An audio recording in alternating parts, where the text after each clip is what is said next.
नमस्कार साथियों, स्वागत है एक बार फिर से आपके अपने स्कॉलर्स बेंच के इस करेंट अफेयर के वीडियो में। और आज है 2 जून और दिन है मंगलवार। तो चलिए देख लेते हैं क्या कुछ नया अपडेट है आज के लिए।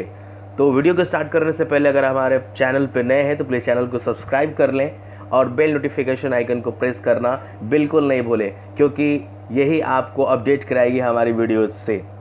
तो दोस्तों, आप हमें खूब सपोर्ट कीजिए और कमेंट करना बिल्कुल नहीं भूलिए कि कमेंट करके बताइए कि आपको ये वीडियो कैसा लगा और क्या चीज़ें सुधारनी है, क्या चीज़ें इम्प्रूव करनी है, वो भी चीज़ें आप ज़रूर बताइएगा। तो चलिए समझते हैं। दोस्तों, नेशनल अपडेट में जो सबसे पहला अपडेट है कि मोहनदास पै ने सलाहकार समिति की अध्यक्षता की। तो IBBI यानी कि insolvency and bankrupt board of India ने सेवा प्रदाताओं पर अपनी सलाहकार समिति का पुनर्गठन किया है।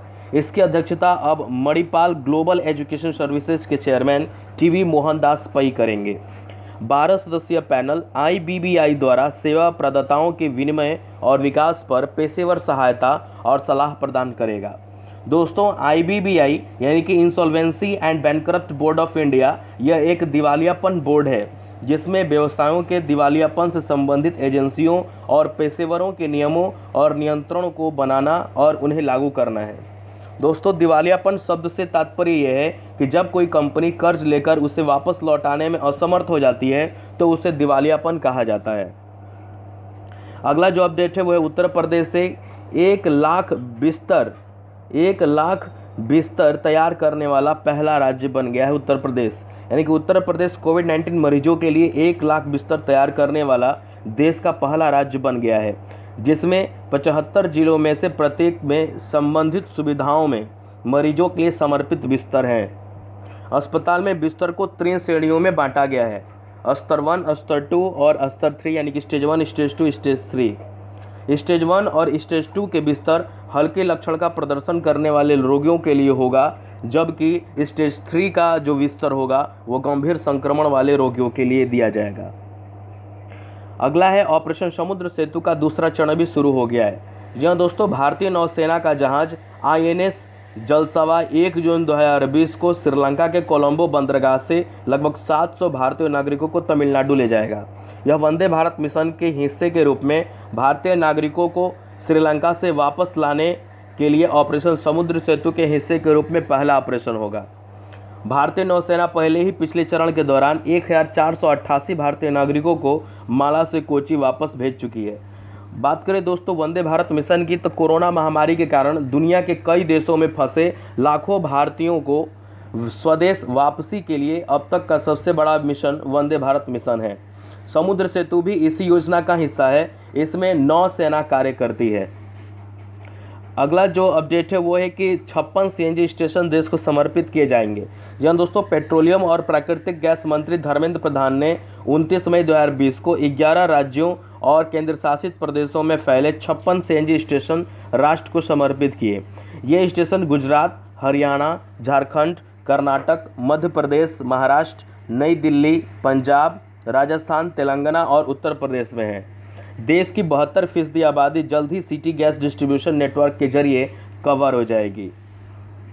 बात करें एक अगले अपडेट की, तो बहुत मोस्ट इम्पॉर्टेंट है कि प्रधानमंत्री मोदी ने मेरा जीवन मेरा योग नाम का एक वीडियो ब्लॉगिंग प्रतियोगिता शुरू की है। प्रधानमंत्री नरेंद्र मोदी जी ने 31 मई 2020 को मेरा जीवन मेरा योग नामक एक वीडियो ब्लॉगिंग प्रतियोगिता का शुभारंभ किया है और यह प्रतियोगिता आयुष मंत्रालय और भारतीय चिकित्सा अनुसंधान परिषद ICMR द्वारा संयुक्त रूप से आयोजित की जाएगी।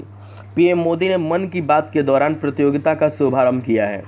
यह प्रतियोगिता 21 जून 2020 को मनाए जाने वाले 6वें अंतर्राष्ट्रीय योग दिवस में हिस्सा लेने के लिए लोगों को प्रेरित करने के लिए शुरू की जा रही है। इस प्रतियोगिता में पूरे विश्व से कोई भी व्यक्ति शामिल हो सकता है। यानी कि इस प्रतियोगिता में हिस्सा लेने के लिए आप जो भी प्राणायाम या जो भी योग करते हैं उस प्राणायाम और योग मुद्रा का 3 मिनट का वीडियो अपलोड करना होगा और प्रतिभागियों को यह संदेश भी शामिल करना होगा कि इन योगाभ्यासों से उनके जीवन में किस प्रकार से बदलाव आया या इस योग और प्राणायाम से उनके जीवन में क्या प्रभाव पड़ा। और इस प्रतियोगिता के लिए 1 लाख रुपए का पहला पुरस्कार, 50,000 रुपये का दूसरा पुरस्कार और 25,000 रुपये का तीसरा पुरस्कार देने की भी घोषणा की गई है। फ्रेंड्स, इंटरनेशनल अपडेट में जो पहला अपडेट है वो है ग्लोबल डे ऑफ पेरेंट्स, यानी कि 1 जून को मनाया गया माता पिता दिवस 1 जून। जो दोस्तों माता पिता का वैश्विक दिवस प्रतिवर्ष 1 जून को मनाया जाता है। यह इस बात के लिए मनाया जाता है कि माता पिता अपने बच्चों के लिए क्या करते हैं और इस रिश्ते के प्रति निस्वार्थ प्रतिबद्धता और आजीवन बलिदान करते हैं। उत्सव का मुख्य उद्देश्य अपने माता पिता की सराहना, प्यार, देखभाल और सम्मान देना है। अगला अपडेट है कि अमेरिका WHO के साथ अपने संबंधों को समाप्त कर रहा है। जी हाँ दोस्तों, हम जानते हैं कि आजकल अमेरिका और चाइना के बीच जो विवाद है वो बढ़ता जा रहा है और चूंकि चाइना की हिस्सेदारी WHO में ज़्यादा है और इसी वजह से WHO ने प्रत्यक्ष उसका निष्पादन नहीं किया जो कोरोना वायरस महामारी चाइना ने फैला रखा है। तो इसके संबंध में अमेरिका ने क्या किया, WHO से अपने आप को अलग करना चाह रहा है। तो अमेरिकी राष्ट्रपति डोनाल्ड ट्रंप ने घोषणा की है कि कोरोना वायरस से निपटने के लिए विश्व स्वास्थ्य संगठन के रवैये के बाद अमेरिका उसके साथ अपने संबंधों को समाप्त कर रहा है। उन्होंने दुनिया भर में कोविड-19 महामारी के कारण हुई मौतों और विनाश के लिए WHO और चीन को जिम्मेदार ठहराया है। अमेरिका उन पैसों को दुनिया भर में दूसरे लोगों के लिए पुनर्निर्देशित करेगा जो तत्काल वैश्विक सार्वजनिक स्वास्थ्य जरूरतों के योग्य हैं। बात करें अगर WHO की दोस्त, तो WHO का फुल फॉर्म होता है वर्ल्ड हेल्थ ऑर्गेनाइजेशन और जो 7 अप्रैल 1948 यानी कि 1948 को फाउंड हुआ और इसका हेडक्वार्टर जेनेवा स्विट्जरलैंड में है और इसके हेड हैं टेड्रोस, सौम्या, जैन, पीटर और आदि। अगला जो अपडेट है वो अमेरिका से ही है कि अमेरिका ने G7 शिखर सम्मेलन को सितंबर तक स्थगित कर दिया है। जी हाँ दोस्तों, जो G7 बैठक होने वाला था शिखर सम्मेलन का वो सितंबर तक पोस्टपोन्ड कर दिया गया है। अमेरिकी राष्ट्रपति डोनाल्ड ट्रंप ने सितंबर 2020 तक G7 शिखर सम्मेलन को स्थगित कर दिया है। उन्होंने दुनिया के शीर्ष अर्थव्यवस्थाओं के समूह में भारत और 3 अन्य राष्ट्र रूस, ऑस्ट्रेलिया और दक्षिण कोरिया को जोड़कर समूह को G10 या G11 तक विस्तृत करने की इच्छा व्यक्त की है। यानी कि पहले G7 था, यानी कि पहले इसमें जो सदस्य थे, यानी कि अभी भी वर्तमान में जब तक सदस्य नहीं जुड़े हैं, यानी कि G7 का मतलब हो गया 7 देश, यानी America, Canada, France, Germany, Italy, Japan और UK हैं। लेकिन ट्रंप का ऐसा इच्छा है कि वो अब इसको G10 या G11 बनाएं, यानी कि इसमें 10 देश या 11 देश वाले एक ग्रुप को स्थापित करें। अगला है वर्ल्ड मिल्क डे, 1 जून को भी मनाया गया। डेयरी क्षेत्र के जश्न मनाने और वैश्विक भोजन के रूप में दूध के महत्व को पहचानने के लिए 1 जून को विश्व दूध दिवस मनाया गया। इस दिन की स्थापना संयुक्त राष्ट्र के खाद्य और कृषि संगठन के द्वारा की गई थी। इस वर्ष विश्व दुग्ध दिवस की 20वीं वर्षगांठ है, यानी 20 वर्ष हो गया। फ्रेंड्स, इकोनॉमी अपडेट में जो सबसे पहला अपडेट है वो है कि RBI ने सिटी बैंक पर 4 करोड़ रुपए का जुर्माना लगा दिया है। जहां दोस्तों RBI जिसका फुल फॉर्म होता है रिजर्व बैंक ऑफ इंडिया और जिसके प्रेजेंट गवर्नर हैं शक्तिकांत दास और इसका हेडक्वार्टर मुंबई है और जिसको 1 अप्रैल 1935 में कोलकाता ने फाउंड किया था, कोलकाता में। और सिटी बैंक की अगर बात करें तो इसका हेडक्वार्टर न्यूयॉर्क या यूनाइटेड स्टेट में है। यह 16 जून 1812 को इसकी स्थापना की गई थी। यानी सिटी बैंक एक विदेशी कंपनी बैंक है। तो RBI ने चालू खाते खोलने के समय अनापत्ति प्रमाण पत्र NOC मानदंडों का पालन न करने पर सिटी बैंक पर 4 करोड़ रुपए का जुर्माना लगा दिया है। इसने 31 मार्च 2017 तक अपनी वित्तीय स्थिति के संदर्भ में बैंक का वैधानिक निरीक्षण किया था। कुछ दिन पहले RBI ने 3 बैंकों, bank of India, Karnataka bank और सरस्वत सहकारी बैंक पर 6.5 करोड़ का जुर्माना भी लगाया था। यानी कि 6 करोड़ 5 लाख रुपए का जुर्माना लगा दिया था। और अगला अपडेट है कि ITC ने MOA के साथ करार कर दिया है। जी हाँ दोस्तों, ITC लिमिटेड ने स्वास्थ्य और पोषण क्षेत्र में अपने उत्पादों के वितरण नेटवर्क का विस्तार करने के लिए MOA के साथ साझेदारी की है। फलों के रस की बी नेचुरल प्लस रेंज के लॉन्च के साथ साझेदारी हुई है। बिनेचुरल आईटीसी द्वारा विकसित किया गया है और शुरू में भारत में एमवे के मजबूत प्रत्यक्ष बिक्री वितरण नेटवर्क के माध्यम से वितरित किया जाएगा। यानी कि इसमें दोनों को फ़ायदा हो गया। आईटीसी ने ये प्रोडक्ट तैयार किया है और एमवे चूँकि भारत में इसका नेटवर्क बहुत पकड़ मजबूत है तो अपने नेटवर्क के थ्रू इसको डिस्ट्रीब्यूट कर देगा। अगला अपडेट है कि केंद्र सरकार ने छोटे उद्योगों को लाभ पहुंचाने के लिए मुद्रा शिशु ऋण शुरू करने की घोषणा की है। केंद्र सरकार ने छोटे व्यवसायों और कुटीर उद्योगों को लाभ पहुंचाने हेतु मुद्रा शिशु ऋण शुरू करने की घोषणा की है। इस योजना के तहत 1 लाख लाभार्थी 1 वर्ष के लिए 2% ब्याज का लाभ उठा सकते हैं। केंद्र सरकार 12 महीने की अवधि के लिए तुरंत भुगतान करने पर 2% का ब्याज अनुदान देने की घोषणा किया है। इससे मुद्रा शिशु लोन के लिए लोगों को 1500 करोड़ रुपए की राहत मिलेगी। जी हाँ दोस्तों, ये जो मुद्रा ऋण है, ये मुद्रा ऋण 3 भागों में बांटा गया है। एक है मुद्रा शिशु ऋण, दूसरा है मुद्रा किशोरा ऋण और एक है मुद्रा कांति ऋण। इसमें 3 है, यानी कि इसमें अलग अलग अमाउंट है। मुद्रा शिशु ऋण में आपको सिर्फ 50,000 तक की धनराशि मिलेगी, यानी कि छोटे जो वेंडर हैं, ठेले वाले हैं, दुकानदार छोटे छोटे हैं, जिनको ज़्यादा पूंजी की आवश्यकता नहीं है, वो 50,000 का लोन लेके अपना काम शुरू कर सकते हैं। फ्रेंड्स, अगला अपडेट आ रहा है हेल्थ से, यानी कि 3 कंपनियां नासा के वेंटिलेटर का निर्माण करेंगी। जी हाँ दोस्तों, नासा ने कोविड-19 रोगियों के लिए कम लागत वाले वेंटिलेटर को बनाने के लिए 3 भारतीय कंपनियों का सिलेक्शन किया है, जिनमें से alpha design technologies private limited, Bharat forge limited और Medha servo drives private limited company है। स्पोर्ट्स अपडेट की बात करें तो सबसे इम्पॉर्टेंट अपडेट आपके चहेते विराट कोहली के बारे में है कि सबसे ज़्यादा कमाई करने वाले एथलीटों में विराट कोहली आ गए हैं। जी हाँ दोस्तों, रोजर फेडरर सबसे अधिक भुगतान पाने वाले वैश्विक एथलीटों की 2020 फोर्ब्स पत्रिका की सूची में सबसे ऊपर हैं। $106.3 मिलियन की पूर्व कर कमाई के साथ पहली बार सबसे ऊपर हैं। भारत के कप्तान विराट कोहली 2019 में 100वें स्थान से 66वें स्थान पर आने वाले एकमात्र क्रिकेटर बने हुए हैं। पुर्तगाली football star Cristiano Ronaldo $105 million के साथ सूची में दूसरे स्थान पर हैं।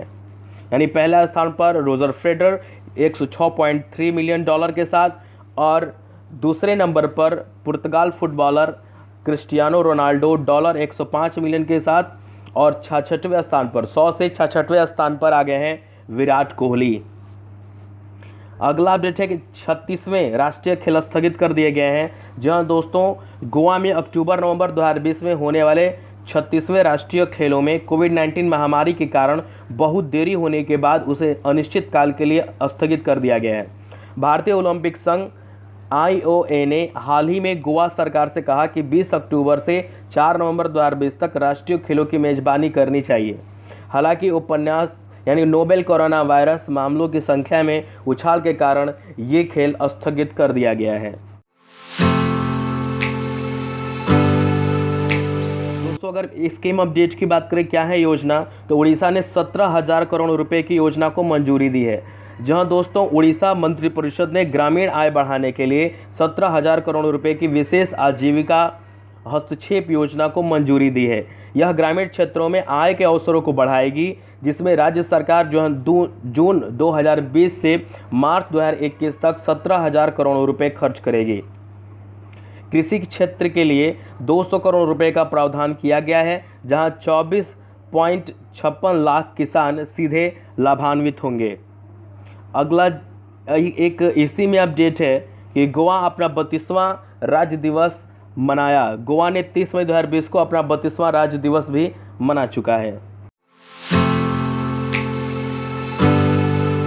फ्रेंड्स, अगला अपडेट है हमारे नियुक्ति यानी कि अपॉइंटमेंट से, जिसमें पहला appointment Anita Kotwani Carat India CEO के रूप में शामिल हो गई हैं।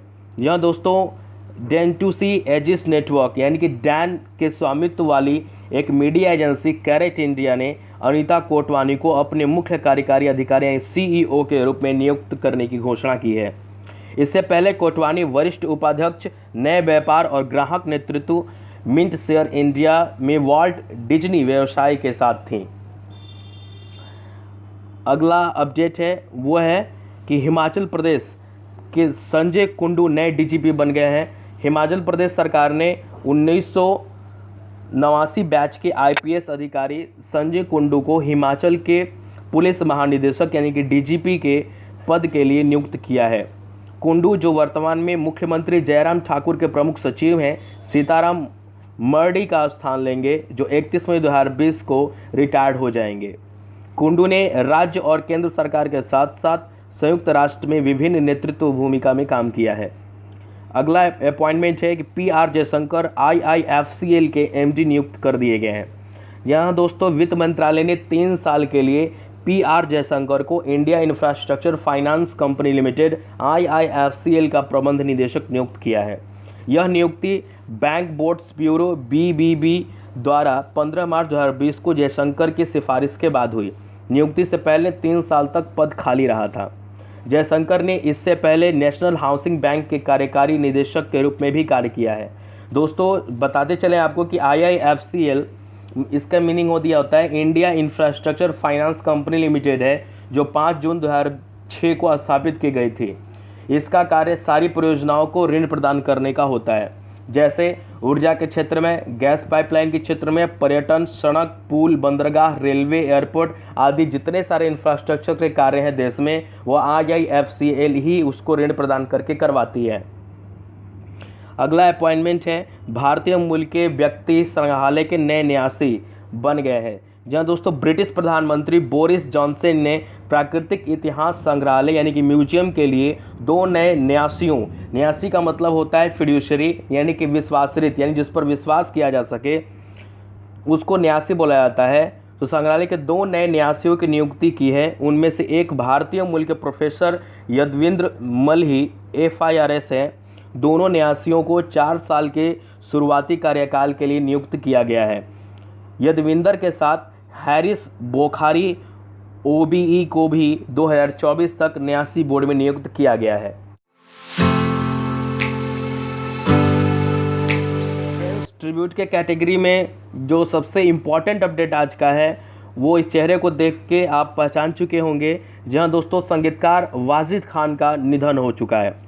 संगीतकार, निर्देशक और गायक वाजिद खान का मई 2020 में कोविड-19 के कारण निधन हो गया, यानी कि उनको कोरोना की प्रॉब्लम हो गई थी जिसकी वजह से उनका डेथ हो गया। वह किडनी की बीमारियों से भी पीड़ित थे और कुछ महीने पहले उनका किडनी ट्रांसप्लांट भी किया गया था। प्रसिद्ध साजिद वाजिद संगीतकार जोड़ी के वाजिद खान ने अभिनेता सलमान खान की फिल्मों के अधिकांश गीतों की रचना कंपोज किया है। उन्होंने वांटेड, दबंग और एक था टाइगर जैसे फिल्मों के लिए रचनाएं दी हैं। तो दोस्तों इस अपडेट के लिए बस इतना ही। मिलते हैं एक नए अपडेट के साथ। तब तक के लिए हमारे वीडियो पे बने रहिए, खूब सारा सपोर्ट कीजिए, प्यार दीजिए। तब तक के लिए आप स्वस्थ रहें, खुश रहें। वंदे मातरम।